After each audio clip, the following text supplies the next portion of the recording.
The expansion of the Islamic religion and culture is one of the most consequential developments in recorded history. From the 7th century onwards, it has gone to impact regions across the known world. But all of the military and intellectual grandeur associated with Islamic empires that came and went over the centuries began with a battle of humble proportions but immense consequences. In 624 AD, a fledgling group of a few hundred Muslims, under their leader Muhammad, made a stand against a powerful Quraysh tribe. In the dry, arid valley of Badr in western Arabia, the Muslims arrayed for battle, putting their faith in a man who claimed to be the prophet of a new monotheistic religion. In the year 610 AD, a 40-year-old merchant by the name of Muhammad was sitting in a cave outside of the city of Mecca, where he regularly went to meditate. There, it was said that the angel Gabriel came to him and proclaimed that he had been chosen as a messenger of God.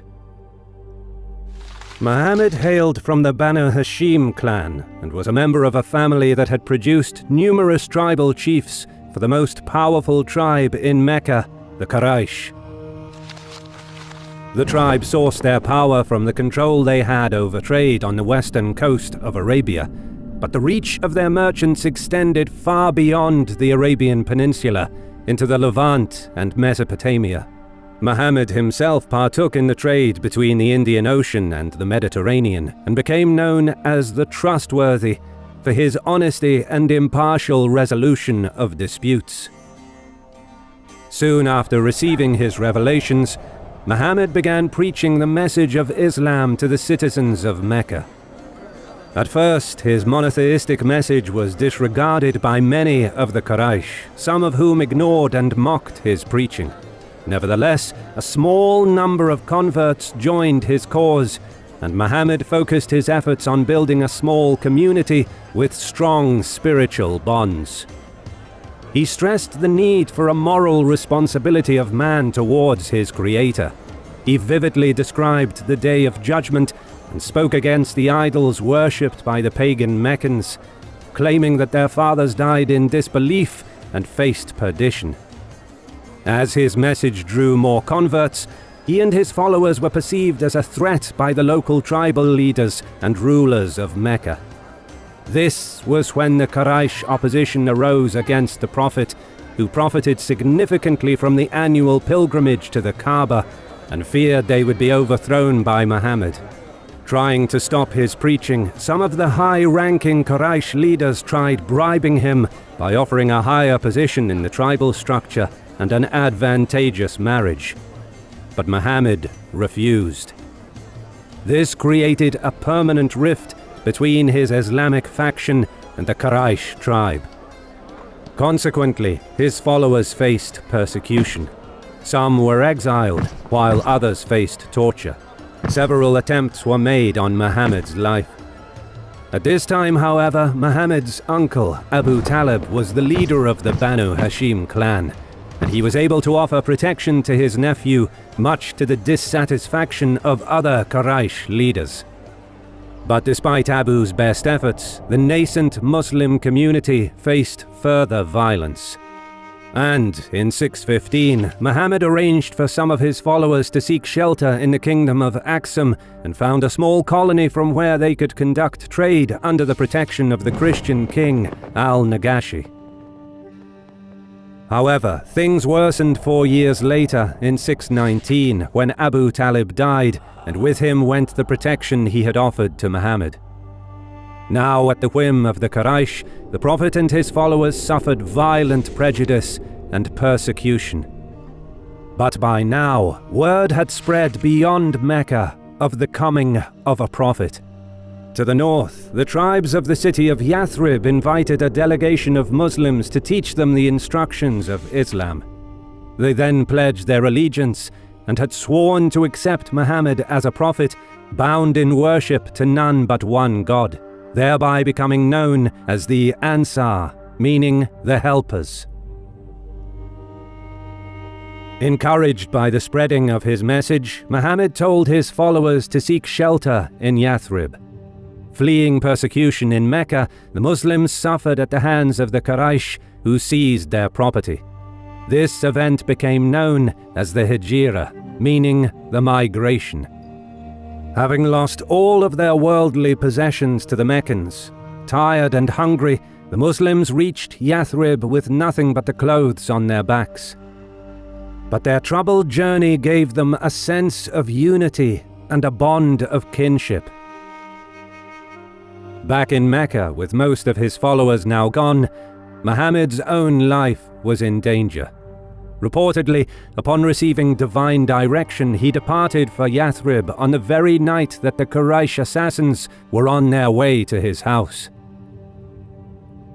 The city of Yathrib would later be renamed to Madinat an-Nabi, meaning the city of the Prophet, and over time it would be shortened to Medina. Once in the relative safety of his new home, Muhammad began to plan raids on Meccan trade caravans that passed Medina. He deemed this action justified after years of brutal persecution by the Quraysh and the confiscation of all property of the Muslims who left Mecca. Hostilities began in 623 with Muslim raids on Meccan caravans. The Quraysh responded, seeing the raids as a threat to their wealth and prestige. Between the many small skirmishes, a network of spies schemed behind the scenes. In early 624, Muhammad's scouts reported that a large trade caravan bound for Syria had left Mecca, led by a leading man of the Quraysh, Abu Sufyan, a sworn enemy of Muhammad. The Muslims mobilized a force of some 313 to intercept the Meccans in the narrow valley of Badr. However, Abu Sufyan had spies of his own. While en route, he learned of Muhammad's movements and had diverted the caravan from the main road leading to Syria and headed along the coast of the Red Sea, thereby bypassing the Muslim ambush. Muhammad returned with his host back to Medina, but his scouts soon picked up Abu Sufyan's trail and followed him north. Weeks later, the Meccan caravan conducted their business in Jerusalem, Damascus, and other major cities in the area before making their way back south towards Arabia. Muslim scouts observed that the caravan carried vast riches and rode ahead to Medina to relay the news. But again, Abu Sufyan was prepared. Unbeknownst to the Muslim patrols, he posted his own scouts on the main roads leading south, who had spotted their movements. He now knew that Muhammad was coming. This time, the Muslims sought to intercept the Meccans further north before they diverted their route away from the road to Syria. But once more, Abu Sufyan sensed danger. He diverted the caravan from the main road, but this time took a different, unknown path. He dispatched his fastest rider ahead to seek help from Mecca. The caravan had some 40 armed guards, not enough to protect against the Muslim host. Worse, on the return journey they were slowed down by the many goods and riches, and Abu Sufyan feared he would not be able to evade Muhammad as easily as the last time. In his mind, he needed help fast. Once the rider approached Mecca, he tore his shirt and cut his camel in a few places to raise the sense of urgency in the minds of the Quraysh. He cried out for help, telling the tribal leaders that the caravan is about to be attacked and their wealth looted. Since most of the Quraysh had a share in the caravan, this exaggerated report had an immediate effect. Around 1,300 mobilized and swiftly moved north. In the meantime, Muhammad realized that the caravan had again evaded him, and he marshaled his host south, expecting to locate Abu Sufyan somewhere along the main road that connects Arabia to Syria.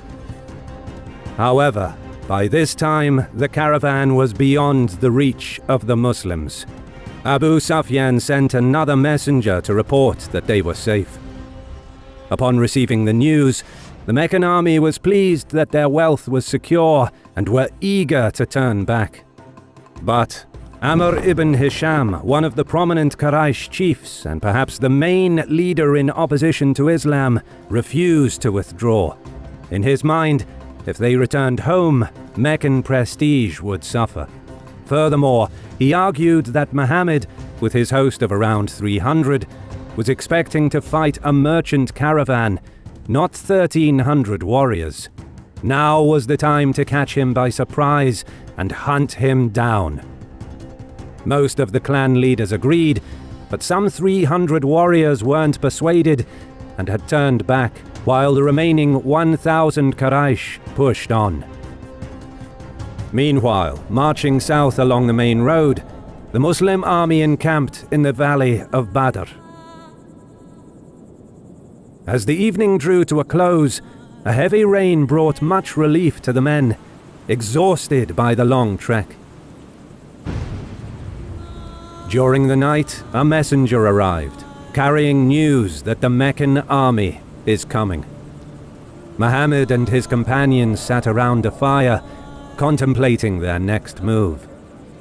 With the Prophet were his top lieutenants, including Hamza and future caliphs Abu Bakr, Umar, and Ali. He saw the worry on their faces. But then Miqdad, one of the Meccan companions, spoke, urging Muhammad to follow what Allah commands, pledging he will fight alongside the Prophet. Sa'd, a leader from Medina, exclaimed that he would follow Muhammad even into the depths of the sea. The Prophet then uttered to his companions, "I can see the death of those disbelievers." The next day, Muslims were ready to sacrifice their lives for Islam. At first light, as the rain subsided, the Meccans began deploying for battle. Water bearers were sent to replenish the water supplies. Little did they know that the Muslims had filled in all of the wells close to the Quraysh camp. This clever move by Muhammad had created a logistical dilemma for Hisham. Without a source of water in the hot Arabian sun, the Meccan army either had to retreat or force a battle. Furthermore, the Prophet had chosen his position wisely by setting up his camp atop a sand dune. Although only slightly elevated, from here the Muslim leadership could observe all enemy movements. But more importantly, after the heavy rainfall the night prior, being on slightly elevated ground meant that the soil dried quickly and the troops could move easily. In contrast, the water runoff carried a deluge of sand, dirt and dust from the surrounding rocky outcrops down into the valley, covering the ground around the Meccan position in wet silt.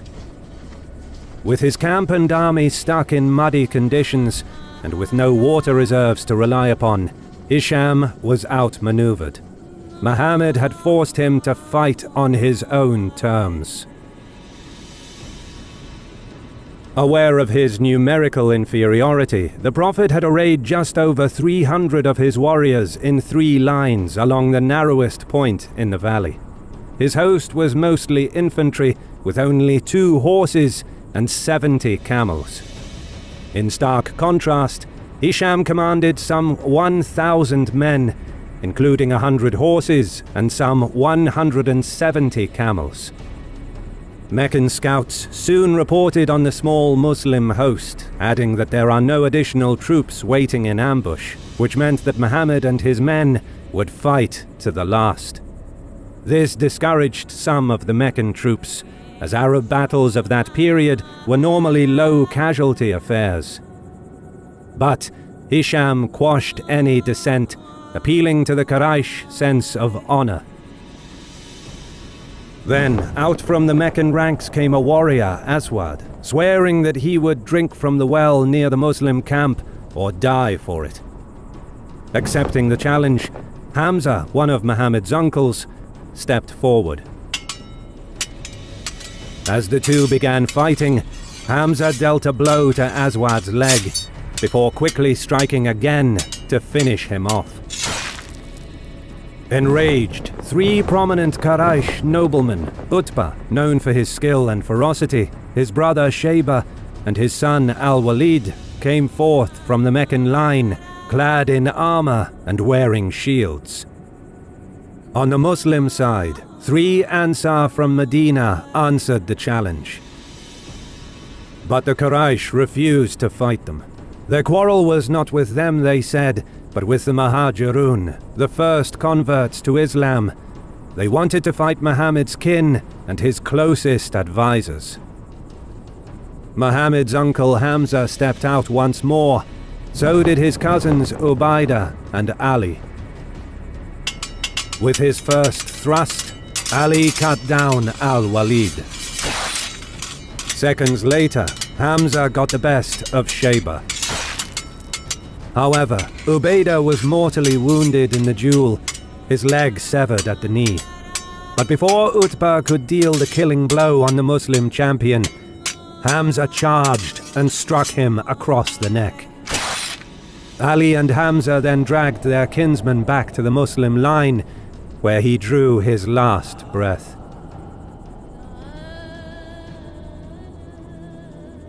Angered with the poor showing in the duels, Hisham decided to put the Meccan strength in numbers to use by advancing on the Muslim line.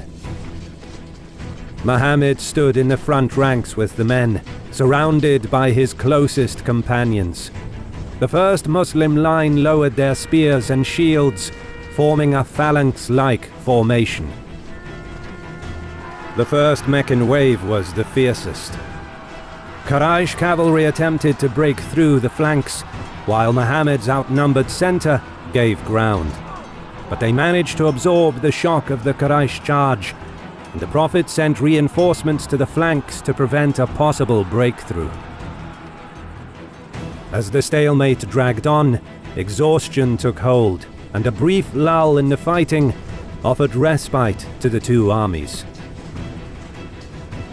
Knowing he outnumbered the Muslims 3-1, Hisham ordered the Meccans forward for a second time, eager to grind down Muhammad's host.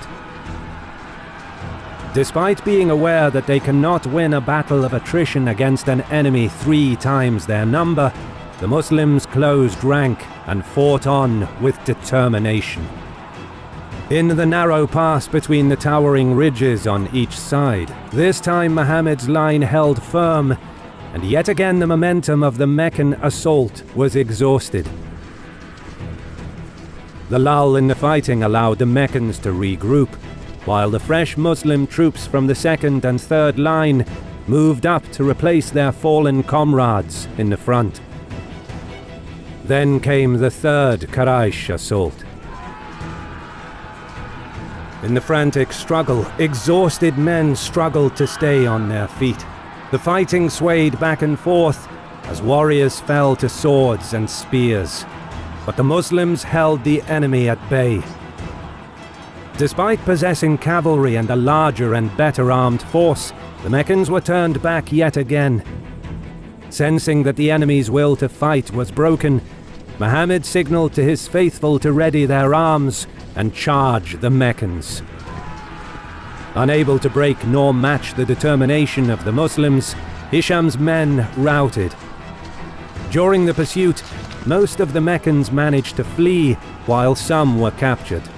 The symbolic end to the encounter came when Hisham's head was brought before the Prophet, who gazed upon his former pagan enemy and said, "This is the Pharaoh of this nation." While a single battle did not earn Muhammad a reputation of a conqueror, this was his first major victory. The Battle of Badr has been described as one of the most important battles in Islamic history, and for good reason. Its outcome transformed the Muslims from a marginal religious movement to political contenders on the western coast of Arabia. Muhammad's position and authority was solidified in Medina, giving him the wherewithal to undermine his opponents within the city-state. At the same time, the power and influence of the Quraysh of Mecca was significantly reduced. But Abu Sufyan would continue the fight against Islam, and the Battle of Badr would be the start of a 6-year-long war between the Muslims and the Quraysh.